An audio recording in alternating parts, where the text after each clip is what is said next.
তৃণমূল শক্তিশালী করতে নতুন কৌশলে বিএনপি, ঈদের পর দল পুনর্গঠনের আভাস। অর্ধেকের বেশি উপদেষ্টারা ছাড়েননি সরকারি বাসা, বরাদ্দ নেওয়া 18টি বাসার মধ্যে 9টিতে এখনও উপদেষ্টাদের বসবাস। ত্রয়োদশ জাতীয় সংসদের প্রথম অধিবেশন হতে পারে 26 ফেব্রুয়ারি। শপথ গ্রহণের 1 মাসের মধ্যে সংসদ অধিবেশনের বাধ্যবাধকতা। কক্সবাজারের উখিয়ায় দুর্ঘটনার কবলে জার্মান ফুটবলার মেসুত ওজিলের গাড়িবহর, অটোরিকশা জব্দ। বৃষ্টি নিয়ে সুখবর, আগামী 23 ও 24 ফেব্রুয়ারি দেশের দক্ষিণাঞ্চলের জেলাগুলোতে হতে পারে বৃষ্টি। জনগণকে দেয়া প্রতিশ্রুতি বাস্তবায়ন এখন নতুন সরকারের মূল ফোকাস। এ লক্ষ্যে 180 দিনের স্বল্পমেয়াদী কর্মপরিকল্পনা নিয়ে এগোচ্ছে বিএনপি সরকার। এরই মধ্যে ফ্যামিলি কার্ড, বৃক্ষরোপণ, নদী খাল জলাধার খনন ও পুনর্খনন নিয়ে কার্যক্রম শুরু হয়ে গেছে। এছাড়াও রমজানেই পাইলট প্রজেক্ট হিসেবে 8 বিভাগের 8 উপজেলায় ফ্যামিলি কার্ড চালুর পরিকল্পনা হাতে নেওয়া হয়েছে। স্থানীয় সরকারের বিভিন্ন নির্বাচন সামনে রেখে এবার সংগঠনের দিকেও মনোযোগী হচ্ছে দলটি। নির্বাচনে ধানের শীষ না পেয়ে দলের নেতারা বিদ্রোহী প্রার্থী হওয়ায় তৃণমূলের অনেক জায়গায় সংগঠন কার্যত বিভক্ত হয়ে পড়ে। এ অবস্থায় তৃণমূলের সংগঠন গুছিয়ে সুসংগঠিত ও শক্তিশালী সংগঠন নিয়েই স্থানীয় সরকারের নির্বাচনে অংশগ্রহণ করতে চায় বিএনপি। সিদ্ধান্ত না হলেও এর অংশ হিসেবে ঈদুল ফিতরের পর তৃণমূল পুনর্গঠনে হাত দিতে পারে দলটি। দলীয় সূত্রে এমন তথ্য জানা গেছে। ত্রয়োদশ সংসদ নির্বাচনে অর্ধশতাধিক আসনে বিদ্রোহী প্রার্থী হয়ে দলকে চ্যালেঞ্জে ফেলেছিলেন ধানের শীষ প্রতীক না পাওয়া বিএনপি নেতারা। যদিও বিষয়টি সহজেই উতরে এককভাবে 2/3 আসনে বিজয়ী হয়ে সরকার গঠন করেছে বিএনপি। তবে নির্বাচনে এত সংখ্যক বিদ্রোহী প্রার্থী হওয়া নিয়ে চিন্তিত দলটি, তাই এর প্রকৃত কারণ অনুসন্ধানে নামছে বিএনপি।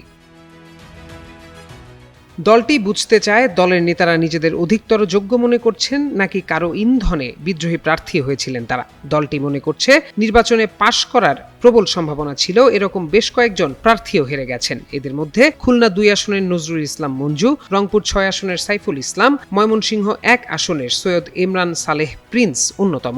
ধানের শীষের এমন প্রার্থীরা কেন হারলেন এর কারণও জানতে চায় দল। তাই এই দুটি বিষয় নিয়ে বিভাগীয় সাংগঠনিক সম্পাদকদের মাধ্যমে শিগগিরই কার্যক্রম শুরু করতে যাচ্ছে বিএনপি।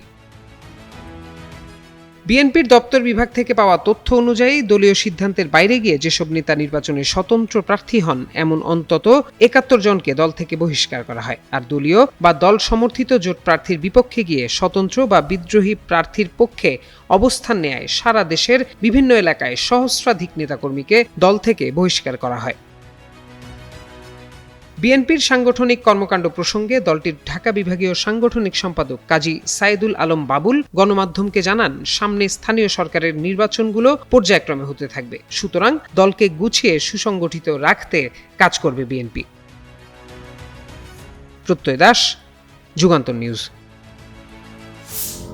ত্রয়োদশ জাতীয় সংসদ নির্বাচনের পর নতুন সরকার গঠিত হলেও সদ্য বিদায়ী অন্তর্বর্তী সরকারের অর্ধেকের বেশি উপদেষ্টা এখনও তাদের নামে বরাদ্দ সরকারি বাসা ছাড়েননি। 16 জন উপদেষ্টা এবং প্রধান উপদেষ্টা 2 জন, বিশেষ সহকারী সহ 18 জন সরকারি বাসা বরাদ্দ নিয়েছিলেন। তাদের মধ্যে 9 জন বাসা ছেড়ে দিলেও বাকি 9 জন এখনও সরকারি বাসায় অবস্থান করছেন, এমনটাই জানা গেছে গণপূর্ত অধিদপ্তরের সিটিজনের তথ্যে। গণপূর্ত অধিদপ্তরের কর্মকর্তারা জানিয়েছেন, যারা এখনও বাসা ছাড়েনি তাদের এরই মধ্যে বিষয়টি জানানো হয়েছে। তবে সংশ্লিষ্টরা আশা করছেন চলতি মাসের মধ্যেই তারা বাসা ছেড়ে দিতে পারেন।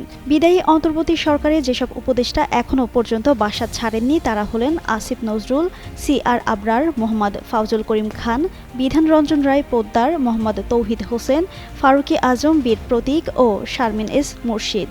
সংশ্লিষ্ট সূত্রে জানা গেছে, বরাদ্দ পাওয়া এসব বাসার সবকটি উপদেষ্টারা বাসভবনের কাজে ব্যবহার করতেন না। বেশ কয়েকজন উপদেষ্টা বাসাগুলো ব্যক্তিগত অফিস হিসেবে ব্যবহার করতেন। বর্তমানে নতুন মন্ত্রীদের জন্য বাসা বরাদ্দের প্রস্তুতি চলছে। Dhanmondi, Minto road, Hare road, Kakrail ও গুলশান এলাকায় মন্ত্রী, প্রতিমন্ত্রী ও উপমন্ত্রীদের জন্য 40টি বাসা রয়েছে। এর মধ্যে বর্তমানে 10টি বাসা প্রস্তুত আছে এবং বাকিগুলো মেরামত ও রং করার প্রক্রিয়া চলছে। নানা জল্পনা কল্পনার অবসান ঘটিয়ে 12 ফেব্রুয়ারি নির্বাচন অনুষ্ঠিত হয়েছে। বিএনপি ভূমিধস জয় পেয়েছে। সংসদ সদস্যরা ইতিমধ্যে শপথও নিয়েছেন। বিএনপি জোট ইতিমধ্যে সরকার গঠনও করে ফেলেছে। এখন সবার দৃষ্টি জাতীয় সংসদের প্রথম অধিবেশনের দিকে। কখন শুরু হবে বহুল প্রতীক্ষিত এই অধিবেশন, এ নিয়ে কৌতূহল রয়েছে সবার মধ্যে।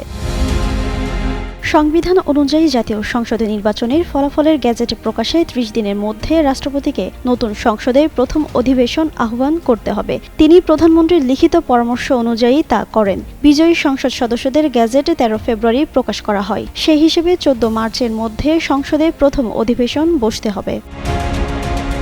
সংবিধান অনুযায়ী নির্বাচন হলেও পুরনো সংসদের মেয়াদ শেষে নতুন সংসদ অধিবেশন বসে। বিগত 3টি নির্বাচনের ক্ষেত্রে সেটি দেখা গেছে। দ্বাদশ সংসদের সদস্যরা 2024 সালে 10 জানুয়ারি শপথ নিলেও প্রথম অধিবেশন বসেছিল 30 জানুয়ারি, কারণ একাদশ সংসদের মেয়াদ শেষ হয়েছিল ওই বছরের 29 জানুয়ারি। এবার সংসদ না থাকায় অধিবেশন শুরু করতে বেশি অপেক্ষা করতে হবে না। সংসদ সচিবালয় সূত্রে এ তথ্য জানা গেছে। ত্রয়োদশ জাতীয় সংসদের প্রথম অধিবেশন 26 ফেব্রুয়ারি শুরু হতে পারে। সংসদ সচিবালয় সূত্র বলছে, প্রথম অধিবেশন বসা নিয়ে সংসদ সচিবালয়ের কর্মকর্তাদের সঙ্গে বুধবার প্রধানমন্ত্রীর কার্যালয়ে বৈঠক হয়েছে। বৈঠকে 25 কিংবা 26 ফেব্রুয়ারি ত্রয়োদশ সংসদের প্রথম অধিবেশন বসার সিদ্ধান্ত হয়। বৃহস্পতিবার সংসদ সচিবালয়ের সচিব কানিজ মাওলা সাংবাদিকদের বলেন, অধিবেশন বসার বিষয়ে কোনো নির্দেশনা তারা পাননি। 26 ফেব্রুয়ারি অধিবেশন বসা নিয়ে কি আলোচনা হয়েছে এমন প্রশ্নে তিনি বলেন, তারা এখনও শোনেনি। তবে শপথ গ্রহণের 1 মাসের মধ্যে সংসদ অধিবেশন বসার বাধ্যবাধকতা রয়েছে। জিন্নাত আরা ঋতু, যুগান্তর নিউজ। বৃহস্পতিবার সন্ধ্যা 7টার দিকে কক্সবাজারের উখিয়া রোহিঙ্গা ক্যাম্প পরিদর্শন শেষে ফেরার পথে দুর্ঘটনার কবলে পড়ে জার্মানির সাবেক ফুটবল তারকা মেসুত ওজিল ও তুরস্কের প্রেসিডেন্ট নেকমেতিন বেলাল এরদোয়ানকে বহনকারী গাড়িবহর। প্রত্যক্ষদর্শী ও পুলিশ সূত্র জানায়, রোহিঙ্গা ক্যাম্প পরিদর্শন শেষে ফেরার পথে ভিআইপি বহরের একটি গাড়ির সঙ্গে একটি মোটরচালিত অটোরিকশার সংঘর্ষ হয়। ভাগ্যক্রমে এই ঘটনায় প্রতিনিধি দলের কেউ আহত হননি। তবে সংঘর্ষে অটোরিকশাটি দুমড়ে মুচড়ে যায় এবং চালক আহত হয়েছেন বলে জানা গেছে। উখিয়ার শাহপুরী হাইওয়ে থানার ভারপ্রাপ্ত ওসি সাইফুল ইসলাম বলেন, রোহিঙ্গা ক্যাম্প থেকে ফেরার সময় গাড়িবহরের চলাচলের মধ্যে হঠাৎ একটি অটোরিকশা সামনে চলে এলে দুর্ঘটনাটি ঘটে। সংশ্লিষ্ট অটোরিকশাটি জব্দ করা হয়েছে এবং বিষয়টি তদন্ত করে দেখা হচ্ছে। পুলিশ জানিয়েছে, তদন্ত শেষে প্রয়োজনীয় আইনগত ব্যবস্থা নেওয়া হবে। এর আগে দিনের কর্মসূচিতে মেসুত ওজিল সহ তুরস্কের প্রতিনিধি দল উখিয়ার রোহিঙ্গা ক্যাম্পের বিভিন্ন কার্যক্রম ঘুরে দেখেন। বিকেলে 4 নম্বর ক্যাম্পে রোহিঙ্গা শিশু কিশোরদের সঙ্গে ফুটবল খেলেন ওজিল এবং পরে ইফতার কর্মসূচিতেও অংশ নেন জার্মানি তারকা। বসন্তের শুরুতেই যেন উত্তপ্ত সূর্য, দেশ জুড়ে বেড়েছে তাপমাত্রা। এমন অবস্থায় আবহাওয়া নিয়ে এলো বড় সুখবর। আগামী কয়েকদিন দেশের বিভিন্ন এলাকায় আকাশ আংশিক মেঘলা থাকতে পারে, পাশাপাশি তাপমাত্রা বাড়তে পারে বলে জানিয়েছে আবহাওয়া অধিদপ্তর। তবে এর মধ্যে 23 ও 24 ফেব্রুয়ারি দেশের দক্ষিণাঞ্চলের জেলাগুলোতে বৃষ্টির সম্ভাবনার কথা জানিয়েছেন কানাডার সাসকাচুয়ান বিশ্ববিদ্যালয়ের আবহাওয়া ও জলবায়ু গবেষক মুস্তফা কামাল পলাশ। বৃহস্পতিবার দেওয়া পূর্বাভাসে আবহাওয়া অধিদপ্তর জানায়, আগামী কয়েকদিন অস্থায়ীভাবে আংশিক মেঘলা আকাশসহ সারা দেশের আবহাওয়া শুষ্ক থাকতে পারে। একই সময়ে সারা দেশে রাত ও দিনের তাপমাত্রা সামান্য বৃদ্ধি পেতে পারে। তবে 23 ও 24 ফেব্রুয়ারি দেশের দক্ষিণাঞ্চলের জেলাগুলোতে বৃষ্টির সম্ভাবনা রয়েছে বলে জানান গবেষক মুস্তফা কামাল পলাশ। বিশেষ করে খুলনা বিভাগের উপকূলীয় জেলাগুলো, বরিশাল বিভাগের সব জেলা ও চট্টগ্রাম বিভাগের উত্তর দিকের জেলাগুলোতে বৃষ্টির সম্ভাবনা তুলনামূলক বেশি থাকতে পারে।